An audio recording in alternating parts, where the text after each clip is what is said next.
Hello Internet, I am the hero of Julios once again with another One Piece chapter summary. This week's chapter is chapter 1003, Night on the Board. So, the it starts out, well, the chapter, let's go with the chapter art first. So, chapter art this week is another fan request. It's Reiju being offered a cactus flower from a scorpion. Obviously, scorpions being full of venom, they're kind of a fan of a poison lady like herself, and so it's offering her a flower. It's cute. It's the usual One Piece character with with an animal. I'm still hoping. The more I've said it out loud, the more I want a cover story involving Katakuri. Maybe like Katakuri, Pudding, and Brulee, and what they're doing with the kingdom while Mom is away. Because all the power players in the Big Mom Pirates are with Mama right now. We got, Daifuku's over there, Smoothie's over there. I don't think I did. I see Oven? Did we see Oven over there? But we know Perospero is there too, which means as the only Sweet Commanders left, Katakuri and Cracker are the only two left in charge. And like I said, the more I'm saying it out loud, the more I really want to know what Katakuri is up to. So, Ora, if you watch this, which if you're one of the 83 people that are subscribed to me, I'm super flattered. But yeah, make it happen. That'd be great. So without further ado, let's go into the actual chapter itself. It starts off with Luffy continuing to wail on Kaido while everyone else, Big Mom included, is all just standing there like they're all just standing there and watching Luffy go to town. But I noticed it as soon as I saw Luffy huffing and wheezing and breathing heavily. I was like, oh no, because it's been a long time. We saw it with Snake Man, and the other time we saw it was with Bound Man when he was fighting Doflamingo. But it's been a little bit since we've seen Luffy power down, and it's not a good thing, especially considering where he is right now. Luffy deflates after that smackdown on Kaido, and yeah, rightfully so. Both Zoro and Law are like, "Oh no, it's happening," and it's actually really funny because as Luffy lands, Kid's like, "Oh my gosh, Straw Hat, when did he hit you?" And Law goes, "No, no, no, that's a side effect." And all I can think of is back when they first met on Sabaody, and Kid, used the big metal fist, and Law used his, room to move people around, and then Luffy inflated his arm with Gear Third, and after they're done wrecking the Marines, it just cuts to the other two standing there, and then Luffy's in his little chibi form, and he's like, "We did good. We did good, everybody." And Kid's just like, "You that's kind of a weird side effect there." And Luffy's just like, "Oh, you think?" So it brought me back to that moment, and I can just picture Kid thinking, "Wow, is everything this guy does have side effects? Like, is there anything Luffy does that doesn't have some weird drawback that nobody else has?" And so after Luffy deflates, Big Mom decides to, now that Kaido's on the ground, she's got to step it up. So she goes straight for the kill. Zoro moves Luffy out of the way. Kid and Killer break off to go keep the pressure on Kaido now that he's on the ground. But then Law lands the first real hit on Big Mom with his counter shock attack. So if we were keeping track of hits landed on Big Mom, Law would, be the first one to be considered actually doing some HP damage. However, it doesn't seem to be enough because Kaido gets up. And I'm glad. I'm glad he got up. I'm glad he didn't, like, "Oh man, that hurt. I'm going to have to, take 5. Lin handle this." No, no. He gets back up. Kaido is durable, and we shouldn't have assumed that any attack is really going to finish him off until Luffy pulls out a brand new attack, or if Luffy changes to a different gear. If he goes if he either creates Gear 5 or if Gear 4th has another form. Personally, my vote is for Gear 4th to have another form, we've had Gear 4 for, let's see, Dressrosa and Zoe. Then we went to Whole Cake Island, and now we're at Wano. So in terms of chapters, we've had Gear Fourth for a while, but in terms of arcs, we really haven't had Gear Fourth that long. If you really think about it, Luffy Luffy whipped out Gear Second and Third in the same arc, and those were his bread and butter all the way until Dressrosa. Even after the time skip, we just saw better versions of Gear 2 and 3. I think what's going to happen is we're going to get another Gear Fourth form. Probably something like either Dragon Man or Tiger Man is probably what they would be called. Luffy names them after, different animals except for Tank Man. Well, Bound Man's not really one either. Where was I going with this? So the two names I picked are Dragon Man because of just the Wano theme all around him, or Tiger Man because the tiger is the enemy of the dragon kind of thing. I don't know exactly how the symbology works there, but how the symbolism works there. But I do know that the tiger and the dragon are kind of like polar opposites in some mythologies. So it may be something he pulls from.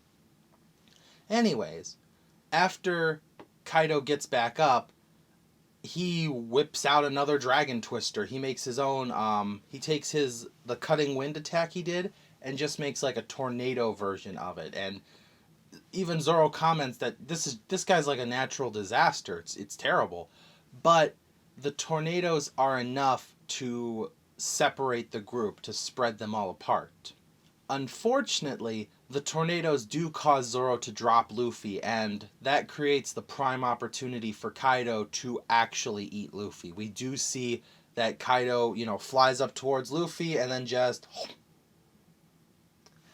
Zoro, obviously, is not happy about that. He takes, his three-sword style and he creates the Black Dragon Twister, the same attack that he used all the way back in Fishman Island. So it's nice to see that the things introduced in Fishman Island are still, relevant. I as much as I love Fishman Island arc, the only thing we really got out of it was we know of one of the three ancient weapons. We know it's Shirahoshi, we know it's Poseidon, it's what it is. However, what's really fascinating about this attack is it does manage to cut Kaido, and Kaido, is starting to pick up on it. At first he goes like, huh, okay, there's weird energy coming from that sword. As soon as it cuts him, though, he's like, oh, you're using that sword. That's Odin's sword.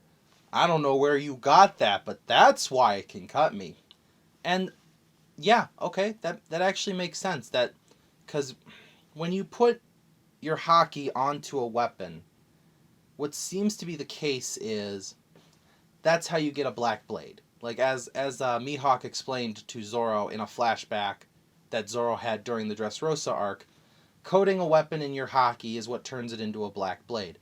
However, we have seen weapons that are considered black blades throughout the history of One Piece. We know that Mihawk has a black blade. We know that Ryuma's sword, Shusui, was a black blade. And we know that Odin's sword, Enma, is a black blade. What this might mean is that either by using their haki so much with that sword, or by using their haki maybe like a permanent process, like a almost like supercharging it to the point where you don't even have to coat it in your haki anymore. It just has your power inside of it. And who knows, maybe during this fight with Kaido, Zoro is going to use up all of Enma's Odin haki. Like, think of it like a mana bar, where this is the amount of haki that Odin has left inside of Enma. And as Zoro fights, he is more and more using up the Odin haki. And eventually, it'll be gone. Maybe that eventually will be right at the end of the fight, and Zoro will have 3 blank swords that he can start adding his haki to. Because I like the idea of Enma like absorbing haki, and like it's a weird sword, it's a special sword.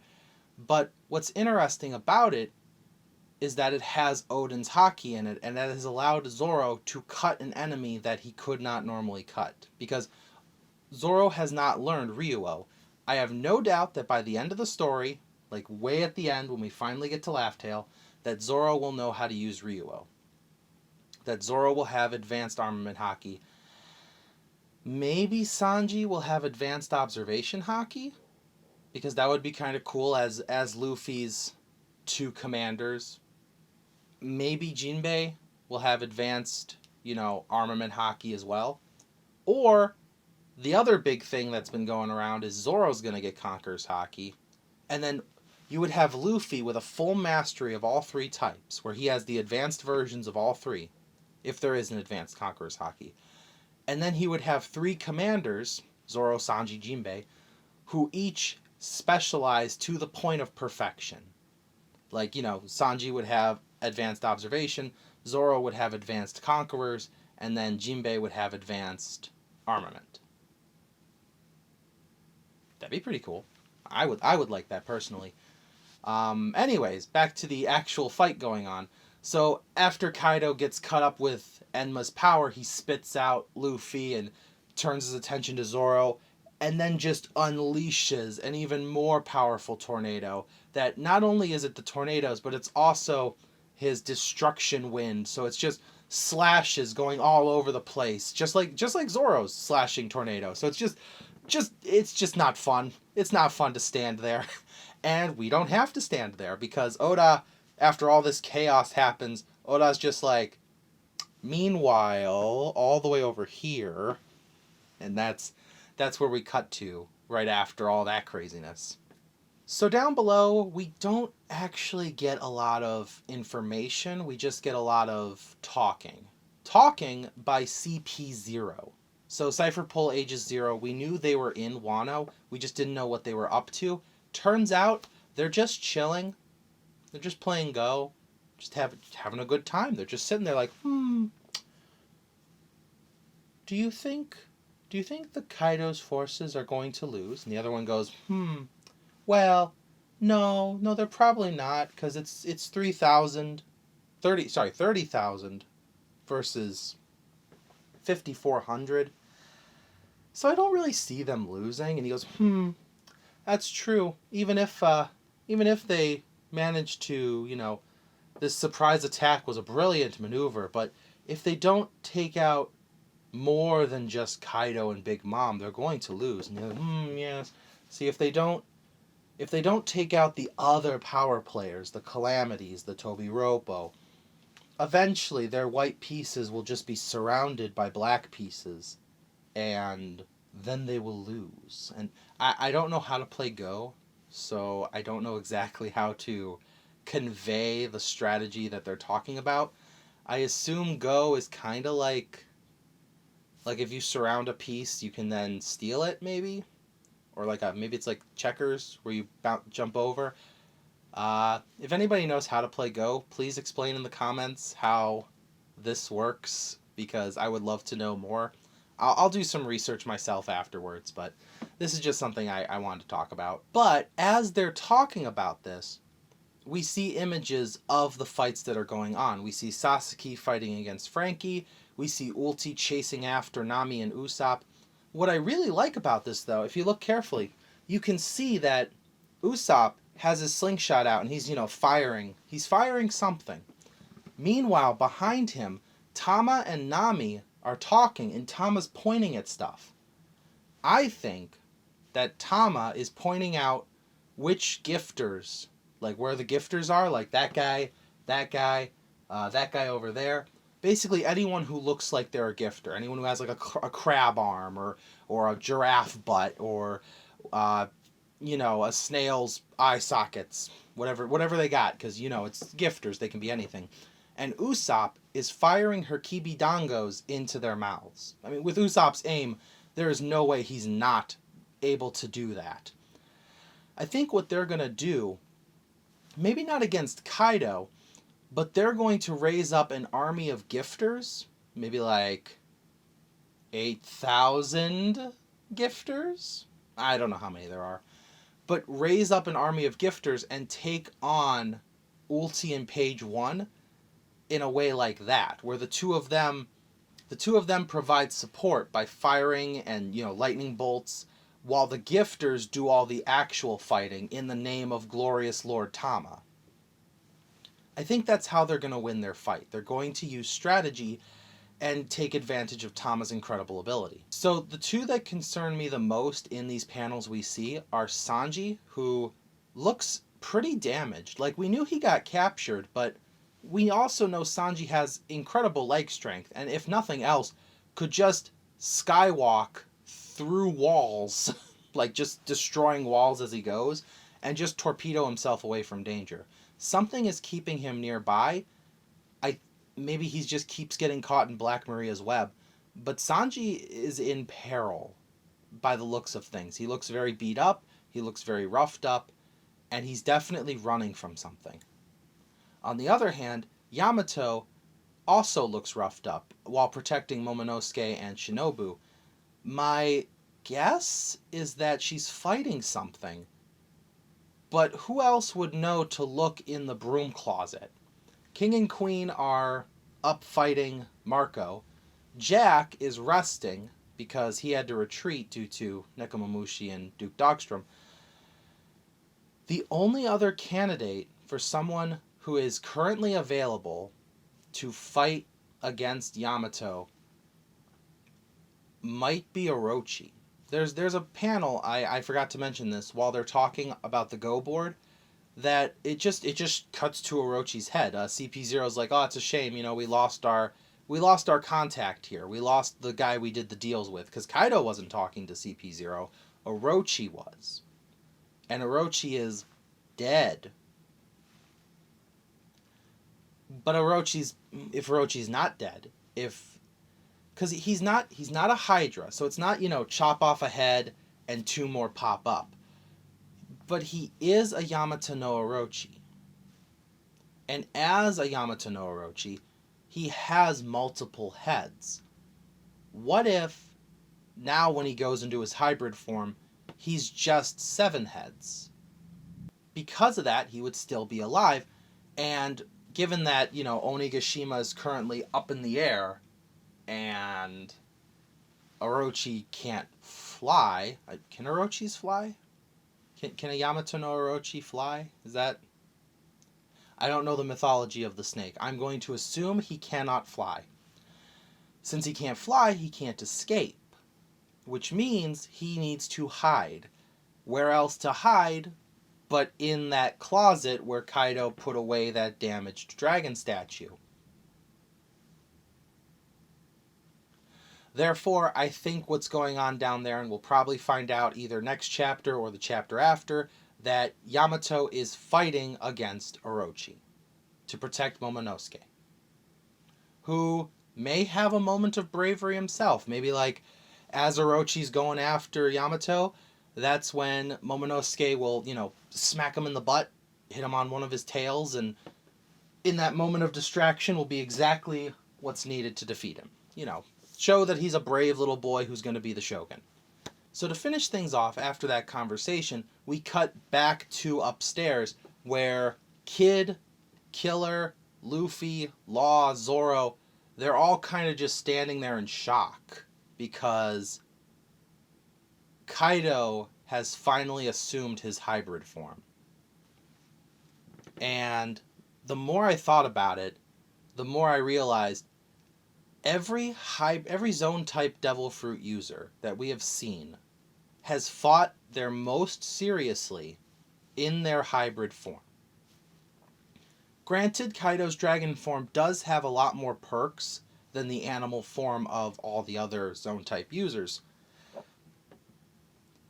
But think about it real seriously. Rob Lucci, Jabra, Kaku, I don't really know how much I would count him because he was still kind of learning his devil fruit, but the Boa Sandersonia, Boa Marigold, even Chopper spends most of his time in his hybrid form.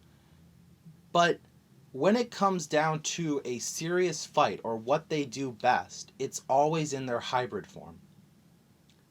Kaido didn't even fight Odin in his hybrid form. I just want to make that clear. Kaido didn't even fight Odin in his hybrid form. We may be seeing the skull of Onigashima cracked in half with what's about to happen. And we may very well get, the rest of the Straw Hats finish off their fights, head back up the stairs, and join in on this. This may be the big moment. This may be the big clash. But the important thing to remember right now is Kaido is in his hybrid form. Kaido is fighting at his most serious. Kaido is, and I quote, having fun now, and Luffy needs 10 minutes. Luffy needs 10 minutes to regain his haki. We are in for a roller coaster of excitement. We are in for a roller coaster of emotion because Kaido is not going to just let Luffy charge up. There's no mirror world for him to leave his opponent in. Katakuri and Brule are far, far away. There is no army to defend Luffy from Doflamingo coming after him during the 10 minutes. There is no Nami to soften the Cracker soldiers for Luffy. There is nothing protecting Luffy in these 10 minutes except Zoro, Killer, Kid, and Law. Now, granted, Law could teleport them away, but to where? They're on a floating island. It's only a matter of time. And 10 minutes is not a short span of moments in a fight. Trust me, I play D&D. That is 600 rounds of combat. On that note, knowing my luck, we're probably going to see Kaido's hybrid form at the end of chapter 1004, and the rest of the chapter is going to be spent downstairs because that's just the way my predictions seem to work. I look forward to reading it as much as I do every other week, and I hope you do as well. I will see you in the next video. Thank you for watching. This is the Hero of Julios, Xing out.